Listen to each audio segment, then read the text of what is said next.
do que nós poderíamos meditar na palavra do Senhor hoje e de muitas coisas que nós, que vem ao coração. Eu estarei pregando, eu estarei compartilhando amanhã, não estarei pregando, compartilhando o texto amanhã. Terça-feira eu vou estar pregando para líderes do Brasil para Cristo.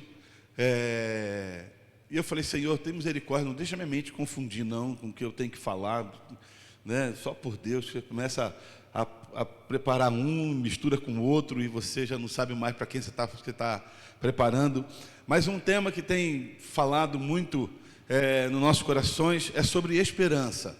Quando, final do ano, tiveram as eleições, para presidente e tantas outras coisas, senador, deputado, muitos colocaram e colocam as suas esperanças no governo. O que vai ser? A expectativa, E aí, quando um ganha, você fala: agora sim as coisas vão mudar, agora o 9 dedos vai arrebentar. Ou quando perde, você fala: agora não vai dar nada certo, as coisas vão para trás, as coisas poderiam ser diferentes. E aí a esperança fica firmado em homens.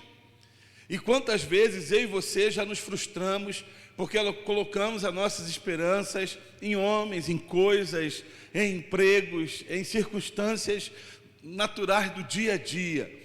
Mulheres põem no marido, marido põe nas suas esposas, filhos colocam nos seus pais, e aí o que vem é um sentimento de fracasso. Parece que eu acreditei na pessoa errada, eu fiz as coisas de forma errada, e as coisas não aconteceram conforme eu queria ou esperava que acontecesse. E nesse dia eu quero compartilhar com os irmãos sobre esse tema, esperança. Há um versículo em Lamentações, no capítulo 3, no versículo 21. Você pode abrir aí, Lamentações 3, 21. É um texto lindíssimo. Jeremias.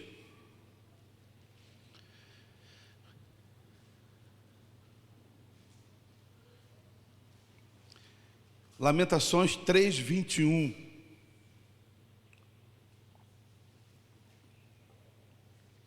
Olha o que diz o texto: todavia, lembro também do que pode me dar esperança.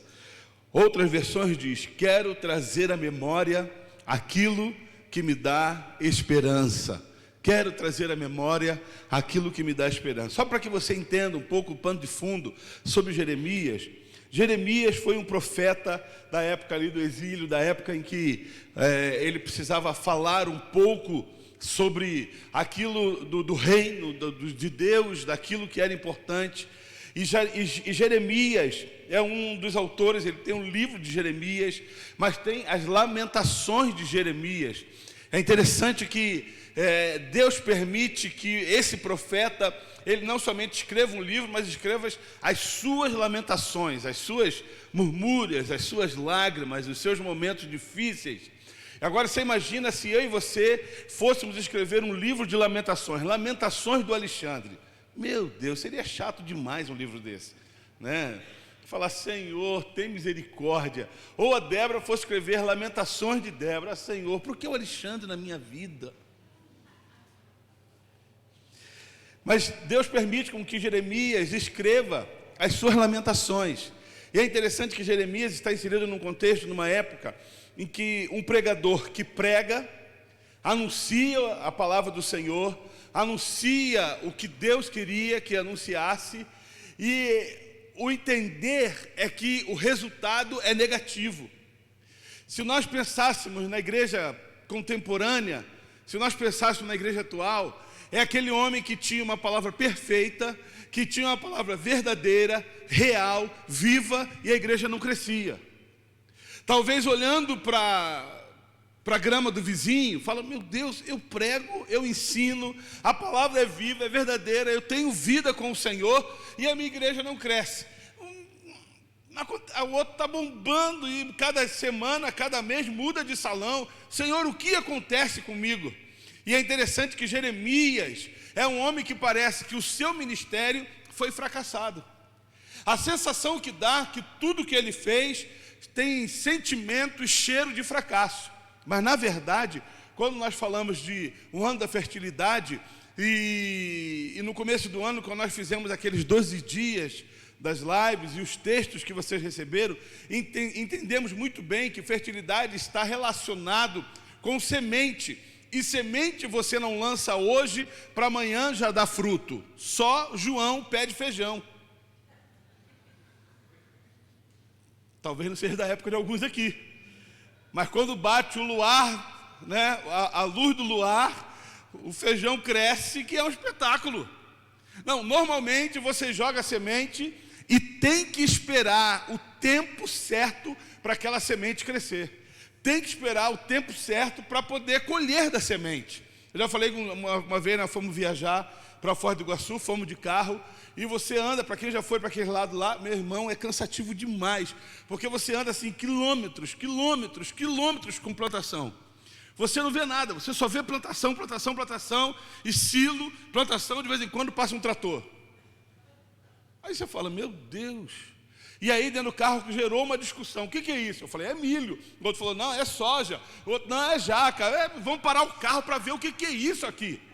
Vamos parar, porque é muito parecido, milho, soja e jaca. Não é não? A semente é quase igual. É. A diferença é um milho cair no carro e uma jaca cair no carro, né, irmão? Mas você vê ali, aquele homem que está plantando, ele tem que ter paciência. Ele lança a semente. A princípio, a terra parece que não tem nada, aquela terra vermelha, parece que não tem nada, mas com o passar do tempo, começa a brotar, começa a crescer. E quando você olha assim ao longe, você vê um mar de verde. É lindo, cansativo, mas lindo, lindo. Jeremias é a mesma ideia. Jeremias lança a palavra, lança a semente, e a sensação que quando ele olha para a terra, nada mudou. Mas depois ele vem ver os frutos, depois os frutos vêm, os frutos são colhidos. Lembro-me quando estávamos numa igreja em São José do Rio Preto, nós saímos de lá, e a igreja tinha mais ou menos umas 100 pessoas, 100 e poucas pessoas.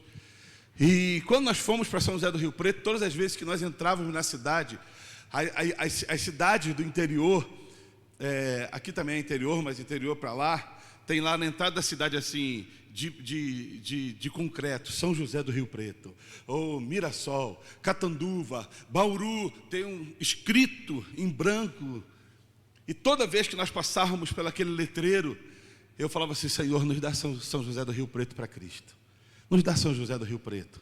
Nos dá São José do Rio Preto. E passávamos e ia para casa. Na outra semana passava para ali, Senhor, nos dá São José do Rio Preto. Oramos, falamos ao Senhor durante 2 anos. E de uma forma brusca fomos tirados daquele lugar com um sentimento em que aquilo que nós plantamos não vimos colher, não vemos nascer, não vemos brotar. E nós falamos assim, poxa, nós tínhamos tantos sonhos, tantos projetos, tantos ideais, tantas coisas. E aí, alguns anos depois, nós fomos saber das notícias, em que a igreja que nós deixamos, realmente, houve uma grande colheita, uma igreja de 1000 pessoas, com um belo templo, com muitas pessoas reunidas naquele lugar, mas as orações foram todas as vezes em que nós passávamos de carro, falando, Senhor, nos dá São José do Rio Preto. Não para nós, mas para o Senhor Jesus. Mas para o Senhor Jesus. Nos dá São José do Rio Preto. E é exatamente isso que Deus tem feito naquela cidade. E é interessante que hoje, várias igrejas que são abertas naquela cidade, são extremamente prósperas. Extremamente prósperas.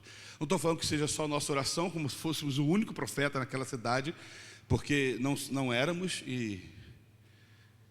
mas não éramos o único. Mas a oração dos pastores naquela cidade faz toda a diferença, e hoje aquela cidade é extremamente próspera para o Evangelho. Jeremias é a mesma coisa, não via, mas orava e buscava o Senhor. E é interessante quando você pega o texto e começa a ler o versículo, diz assim, quero trazer à memória aquilo que me traz esperança. 2 palavras são relacionadas, memória e esperança. Memória e esperança. Tudo aquilo que você deixa estar na sua memória alimenta a sua esperança ou não esperança. Então, quando você ler isso, você começa a ver a relação entre memória, daquilo que você cultiva na sua mente e daquilo que vai germinar no seu coração. Se você cultiva, eu não estou falando de pensamentos positivos, pensamentos negativos, de íons, de nêutrons, prótons, nada disso, irmãos, de cargas, não estou falando de nada disso. Eu estou falando que daquilo que você alimenta o seu coração, vai desenhar, vai descortinar na sua vida a esperança que você vai ter ou não no seu coração, na sua vida. Então tudo começa no âmbito da sua memória, na sua mente. Tudo começa quando você começa a alimentar aquilo em que você começa a pensar. E é interessante quando você vê isso, quando você lê o capítulo 3. O capítulo 3 é maravilhoso, irmãos. E eu quero rápido aqui ler, rápido, para que você tenha noção. Presta atenção. Eu sou o homem que viu a aflição trazida pela vara da sua ira. Ele me impeliu e me fez andar na escuridão e não na luz. Sim, ele voltou sua mão contra mim, vez após vez, o tempo todo. Fez que a minha pele e a minha carne envelhecesse e quebrou os meus ossos. Isso é Jeremias falando, irmão. Olha o cara escrevendo. Ele me sitiou e me cercou de amargura e de pesar. Fez-me habitar na escuridão com os que arde muito, como os que há muito morreram. Cercou-me de muros e não posso escapar. Atou-me as pesadas correntes. Mesmo quando chamou ou grito por socorro, ele rejeita a minha oração. Ele impediu o meu caminho com blocos de pedra e fez tortuosas as minhas sendas. Como um urso à espreita, como um leão escondido, arrancou-me do caminho e despedaçou-me, deixando-me abandonado. A oração de Jeremias é violenta. O sofrimento do coração desse homem. Preparou o seu arco e me fez alvo em suas flechas. Atingiu o meu coração com flechas da sua aljava. Tornou-me objeto de riso e de todo o meu povo. Nas suas canções, eles zombam de mim o tempo todo. Fez-me comer ervas amargas e fartou-me de fel. Quebrou os meus dentes com pedras, pisoteou-me no pó. Tirou-me a paz, esqueci-me o que é prosperidade. Por isso digo, meu esplendor já se foi, bem como tudo o que eu esperava do Senhor. Quebrou-me da minha aflição e do meu delírio, da minha amargura e do meu pesar. Lembrou-me bem disso tudo, e a minha alma desfalece dentro de mim. Imagina a vida desse homem. Quebrou os meus dentes com pedra. Preparou o seu arco, a sua flecha, e me fez como alvo. Me cercou de pedras a ponto que eu não podia escapar. Um homem extremamente amargurado. Um homem extremamente judiado pela situação. Um homem que não tinha, talvez, porventura nenhuma, alegria em poder continuar. Mas aí o versículo 21 vira o jogo. Eu quero trazer à memória tudo aquilo que me dá esperança.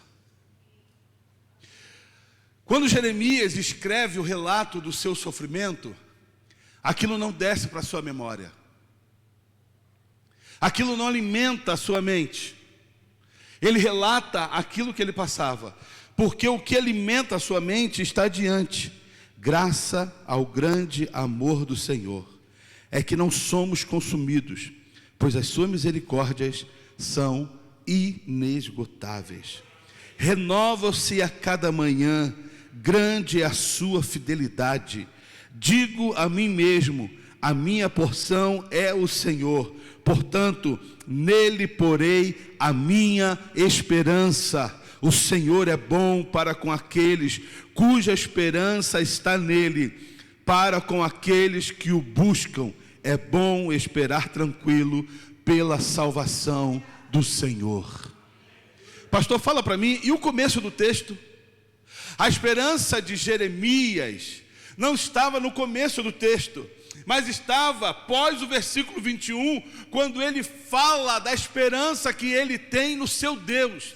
A despeito das lutas, dos fracassos, a despeito das situações difíceis, a despeito dos nãos da vida, a despeito das coisas em que não deram certo, Jeremias, ele relata: eu trago à memória tudo aquilo que me traz a esperança, e a minha memória está encharcada da certeza que o meu Deus está comigo.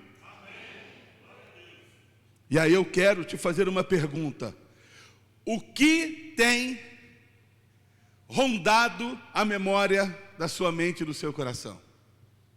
O que tem alimentado a sua memória? Pastor, na verdade, nada dá certo. E de tanto você dizer que nada dá certo, nada então dará. Pastor, eu vou falar uma coisa, eu preciso ir para um culto de descarrego, viu, irmão? Eu preciso pisar no sal grosso, eu preciso passar debaixo das mãos dos pastores, eu preciso da roupa branca, eu preciso do lenço suado do Senhor para poder passar na minha empresa, porque nada está dando certo.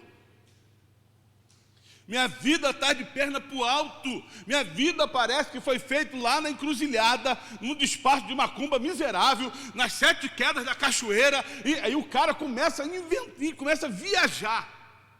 Porque meu nome foi amarrado na boca do sapo. Irmão, não estou falando que isso não existe não, porque existe. Mas espera aí. O que traz a sua esperança? Eu sei que o meu Redentor vive. Eu sei que Ele é Deus que me guarda. Eu sei que Ele é Deus que me direciona. Eu sei que é Deus que Ele está na frente de todas as coisas. Ele é o meu Salvador, Ele é aquele que provê, Ele é aquele que está na frente de tudo. Ele manda dar ordem aos seus anjos ao meu favor. Ele é o meu Senhor. Aquilo que você alimenta na sua mente vai redefinir, vai desenhar a trajetória da tua vida. Você entendeu isso, irmãos?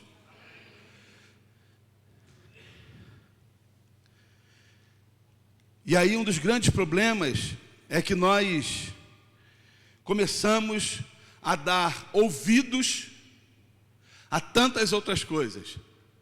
Tipo, para eu poder ter uma vida importante, eu preciso ter a boa opinião. Tipo, ninguém põe nada nas redes sociais que possam denegrir o que você é. Você e eu queremos o quê? Curtidas. Likes, chama? Aí os YouTubes da vida. Lá, eu preciso de... Pastor, deixa eu ver quantas curtidas que eu tenho aqui. Nossa, essa foto bombou. E se de repente alguém posta alguma coisa que vai contra você, fala: pastor, presta atenção, você está ridículo. O que você faz? Você exclui. Porque aquilo magoou você.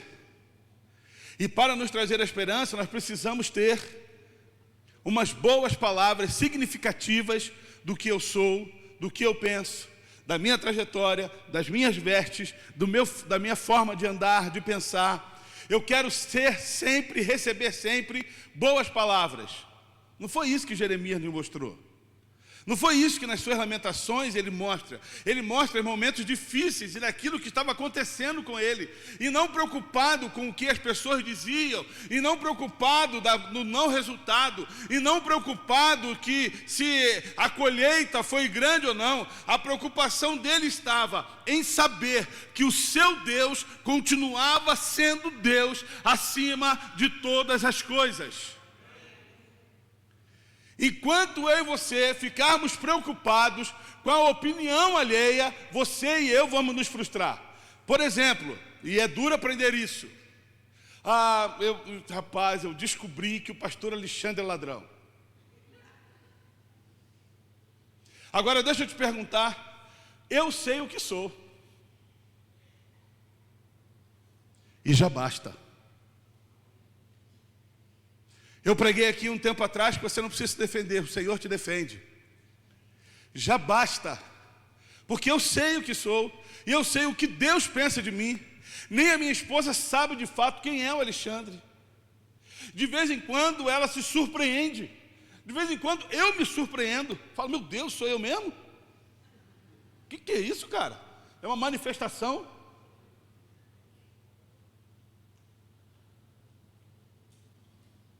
Agora, por que então nos preocupamos tanto com a opinião alheia? Seja ela verdadeira ou mentirosa, você não deveria se preocupar. Porque se é mentira, eu não tenho que me preocupar, é mentira. Eu não tenho que me preocupar, é mentira o que estão falando de mim. E se é mentira, é ponto final, irmão. Agora, se for verdade, eu também não tenho que me preocupar, porque é verdade. Eu sou assim, e eu sendo dessa forma, a pessoa falou, eu sei que eu sou dessa forma, eu só preciso me preocupar em mudar. Eu só preciso me preocupar em mudar de vida, em mudar a minha trajetória, em mudar o meu caminhar, mas não tirar satisfação, sendo verdade ou sendo mentira. Não me preocupar com o que dizem sobre mim. Sendo mentira, não faz diferença. Sendo verdade, é verdade, e eu preciso mudar o rumo da minha história. Jeremias, ele caminha desse jeito. Agora, veja bem, quando eu e você nos preocupamos com isso, você começa a trazer na sua memória a esperança de um bom caminhar. Quando você começa a se alimentar dessa forma e a pensar dessa forma, você começa a ter esperança, não no sistema, não no governo, não nas pessoas, não nas propostas, não nas promessas, mas começa a ter esperança naquilo na qual Deus falou que irá fazer. E se Ele falou, Ele é fiel para cumprir. Pastor, mas olha, lá na empresa, rapaz, me prometeram tal coisa, e eu estou extremamente ansioso, porque descansa no Senhor, irmão. Espera no Senhor. Confia no Senhor. Traga à sua memória o que vai te trazer esperança. E isso é extremamente importante. Um dos lugares em que Satanás ele quer agir de forma feroz é na nossa mente. E ele quer agir de forma feroz, porque ele agindo na nossa mente, ele vai tirar você da presença de Deus. Você quer ver um exemplo básico? Lembra de Adão e Eva?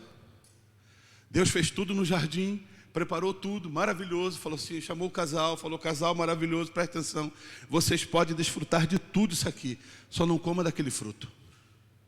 Só não coma daquilo, porque aquilo não vai fazer bem. Não vai fazer bem. Não coma, vai trazer morte. O Senhor foi embora, o que aconteceu? A serpente veio. Que não vai fazer bem, vai abrir os seus olhos.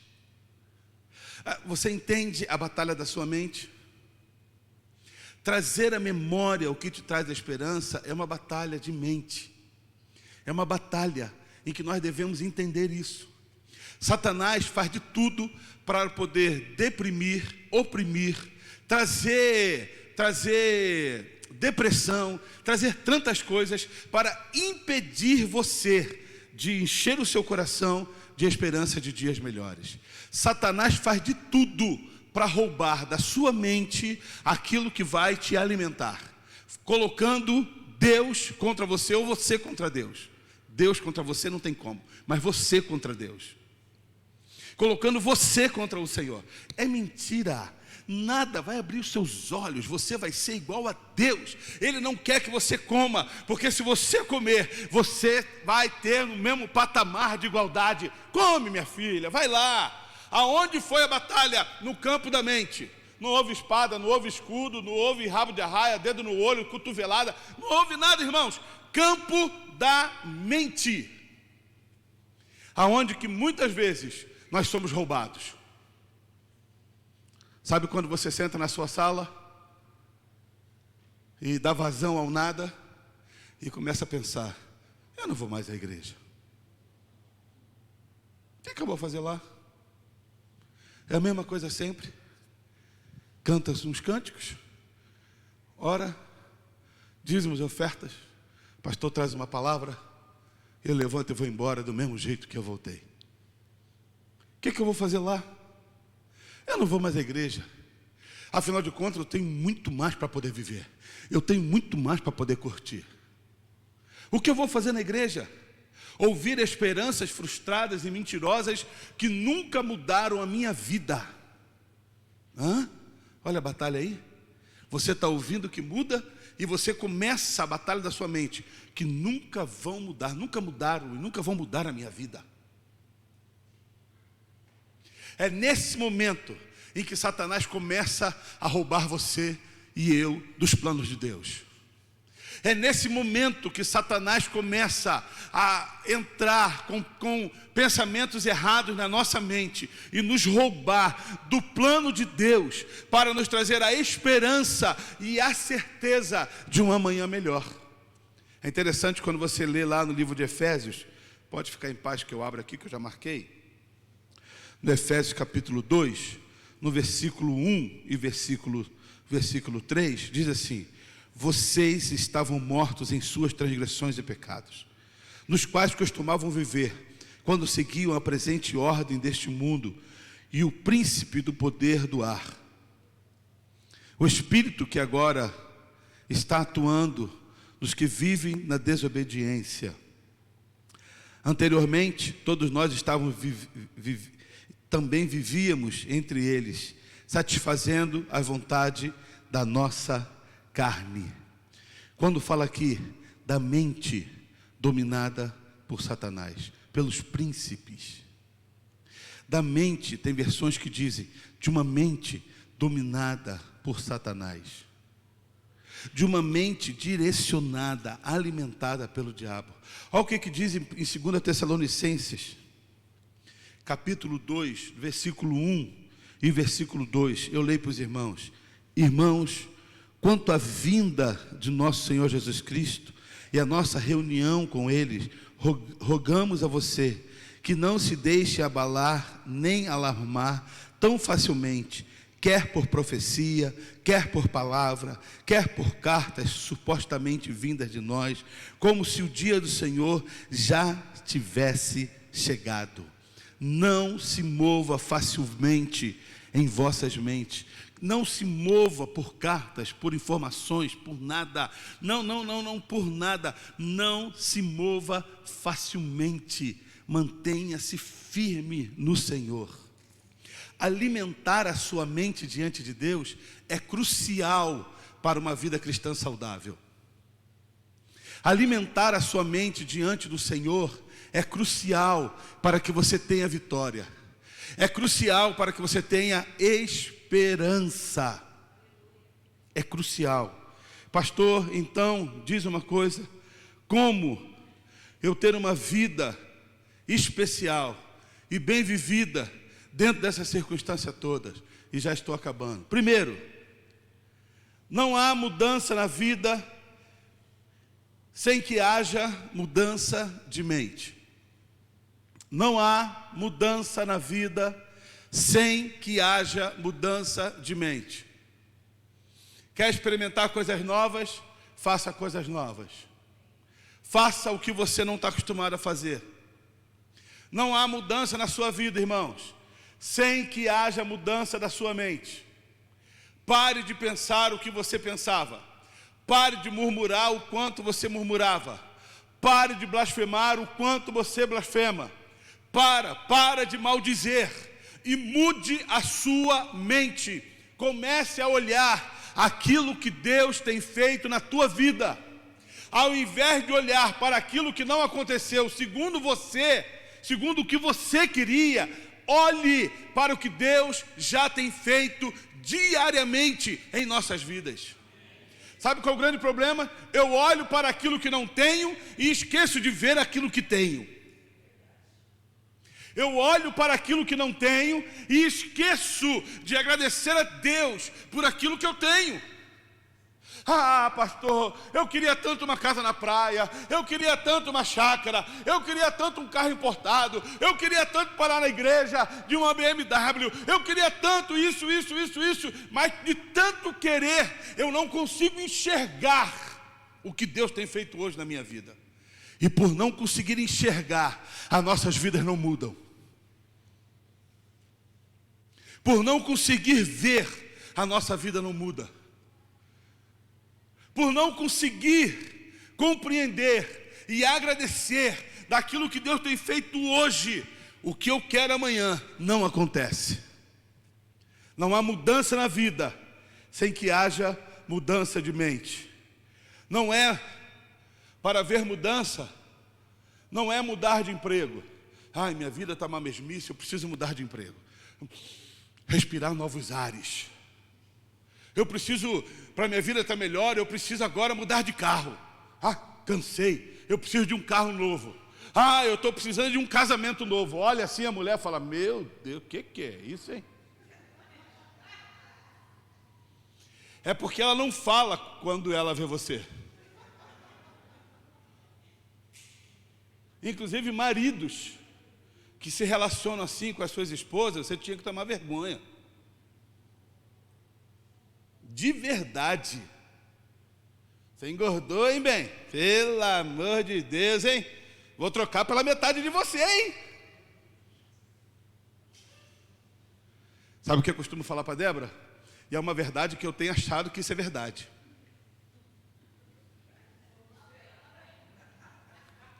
Há maridos, quando o cara casa com a mulher é linda, bonita, magrinha, arrumada, cheirosa, cabelo feito, unha feita, toda legalzinha.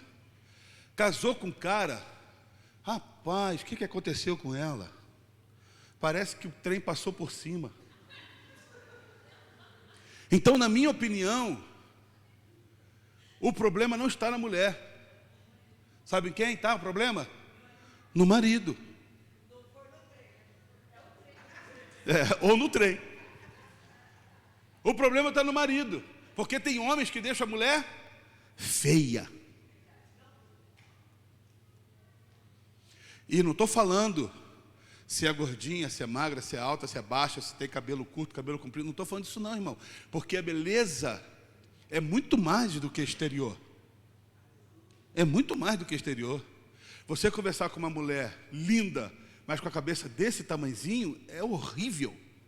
Você fala, o que é isso? Que mulher burra. Uma porta. O problema está nos homens. Agora deixa eu te falar, queridas meninas que vão namorar, ou as que já estão namorando, presta atenção, Esther.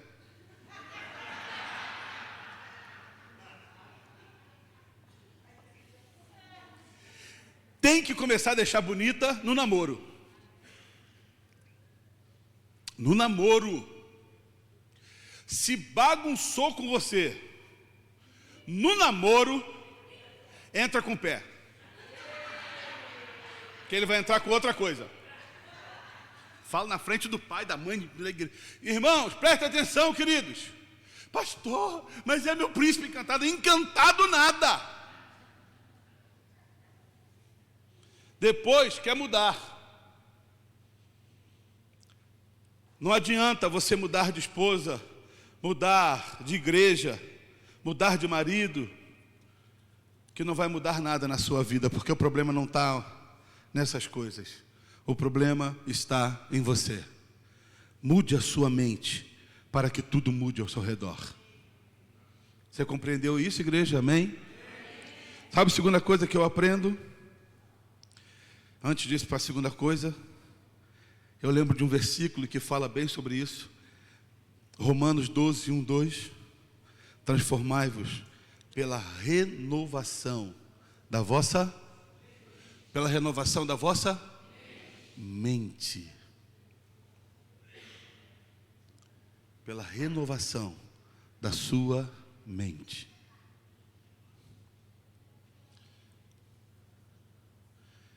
E é interessante que esse versículo, eu já preguei sobre isso, fala, não vos conformeis, conformar, é você sair de dentro dos padrões. É você sair de dentro dos padrões. O melhor exemplo que tem é essa água aqui.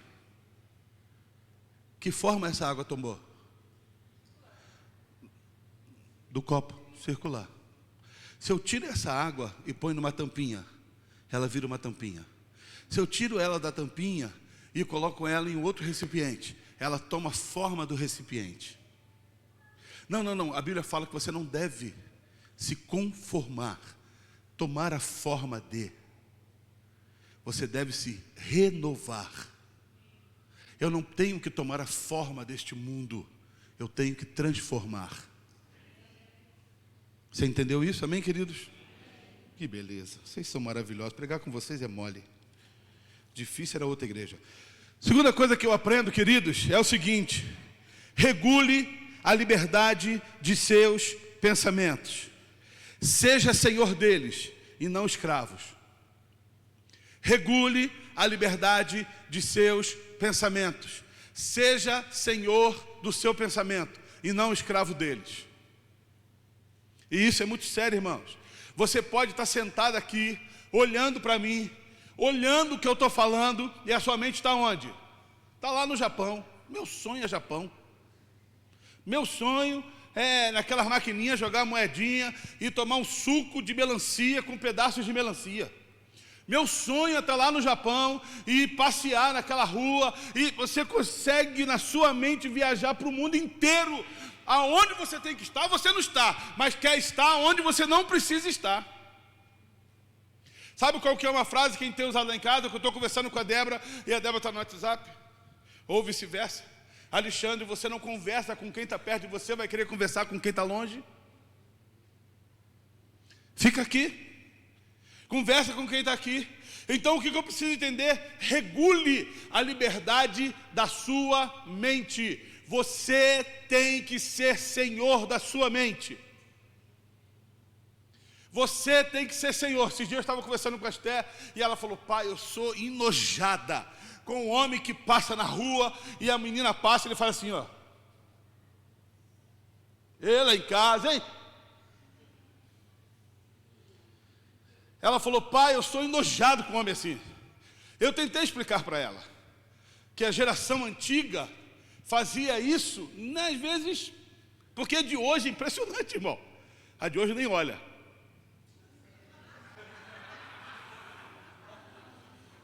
A de hoje, eu não sei o que mais me preocupa, a que olha ou a que não olha. Eu preciso rever os meus pensamentos. Porque a de hoje passa, vem a menina bonita, ele passa e faz assim, ó. Ai, que nojo. Ai, que nojo. Eu preciso rever.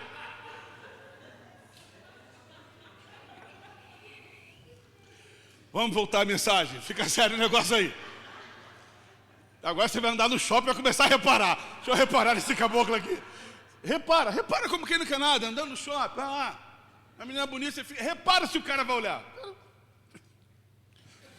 Pois bem, regule. E ela conversando comigo.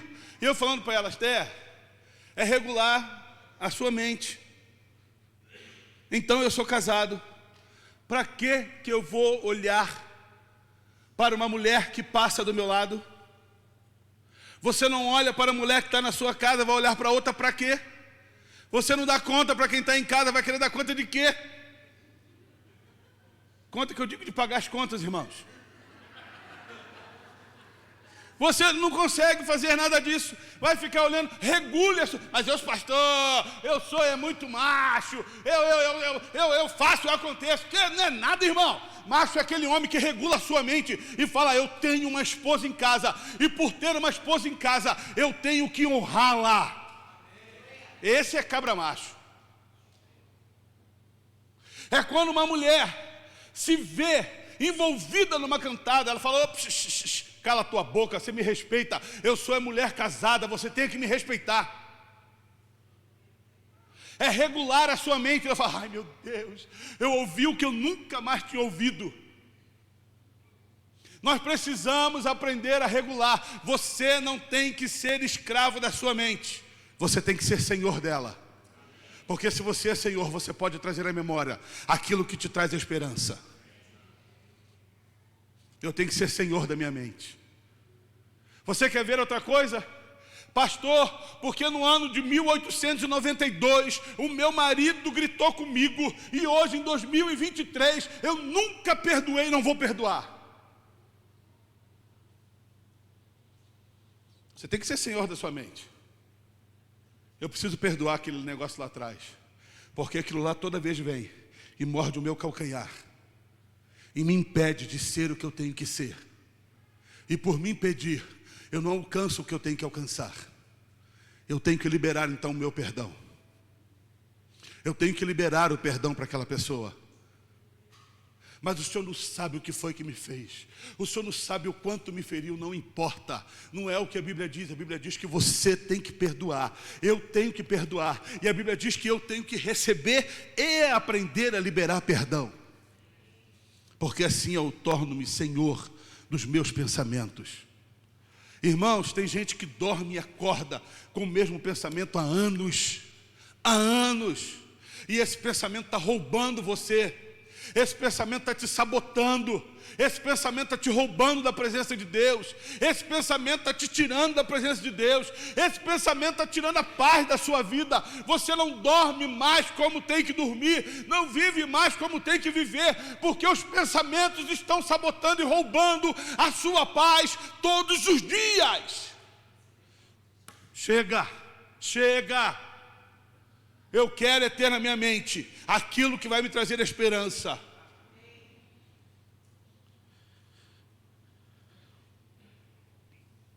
Vou ter que pular uma opção de coisa aqui. 3, e último.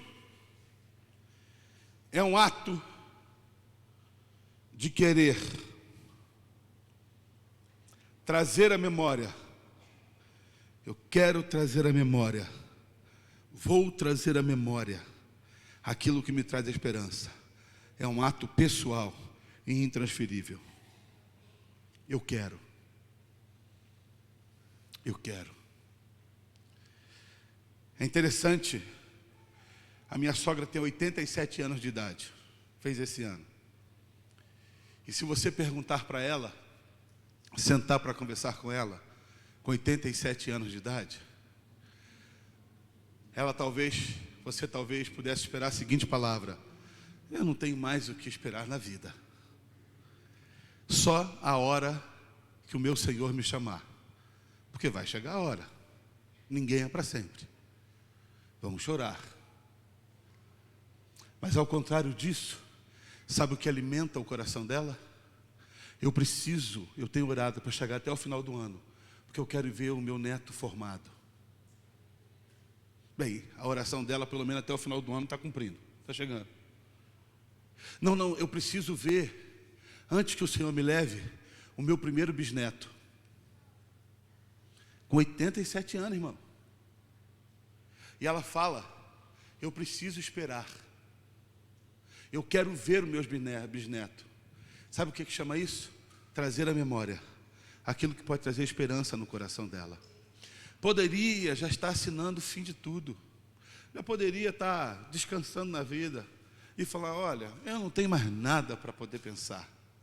Mas a Bíblia não fala isso, não. A Bíblia fala que os velhos sonhariam.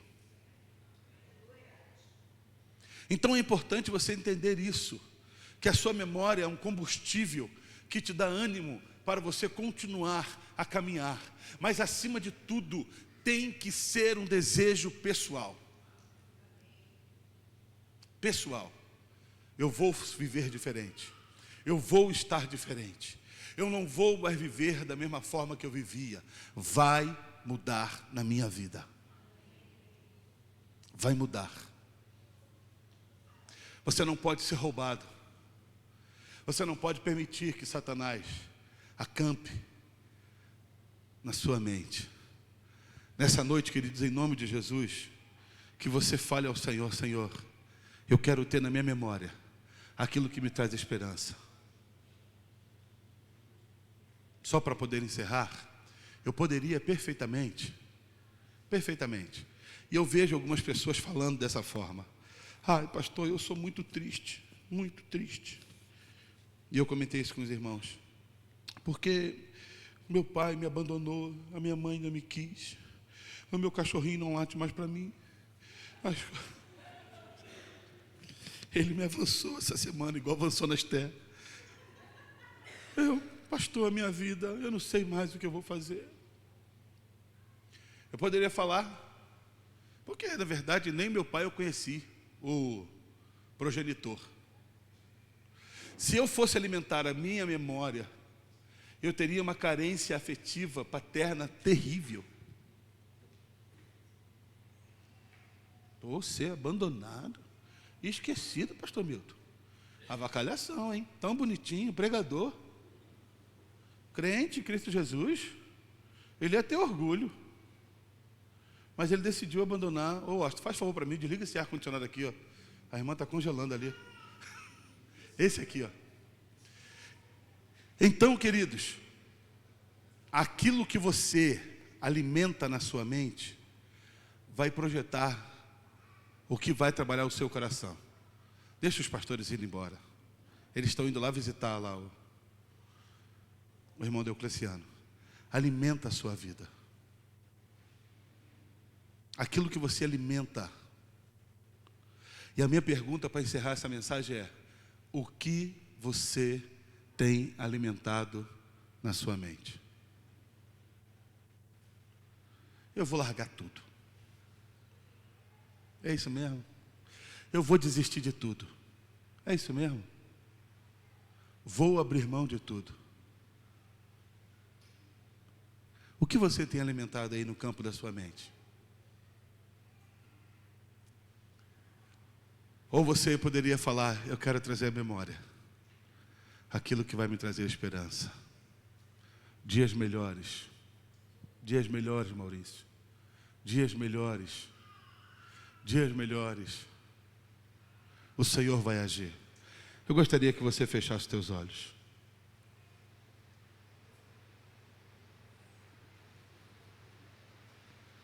É chuva, querido. Aleluia. Feche seus olhos.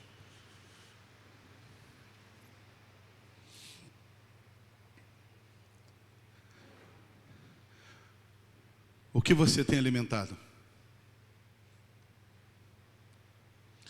Pastor, não vou perdoar. Não vou arredar os pés. Não vou deixar.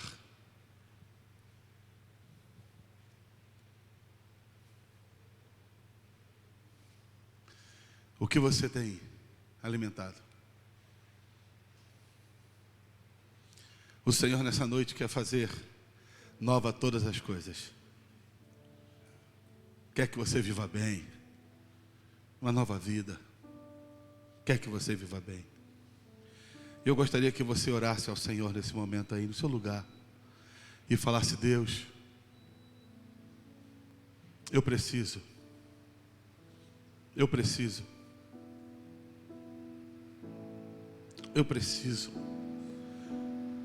colocar diante do Senhor aqueles pensamentos, aquilo que tem me roubado, que tem sabotado uma vida boa, estável com o Senhor. Eu preciso aprender a agradecer antes de reclamar. Eu preciso. Pai, nós somos gratos, ó Pai, porque quando lemos as trajetórias de Jeremias, seus dentes quebrados por pedras, ele se sentia como alvo de uma flecha, se sentia como cercado por pedras sem poder para onde ir, as pessoas zombando, tempo de amargura profunda. Mas quando chega no versículo 21, a palavra mostra que ele deixa tudo isso para trás e traz: quero trazer à memória aquilo que me dá esperança.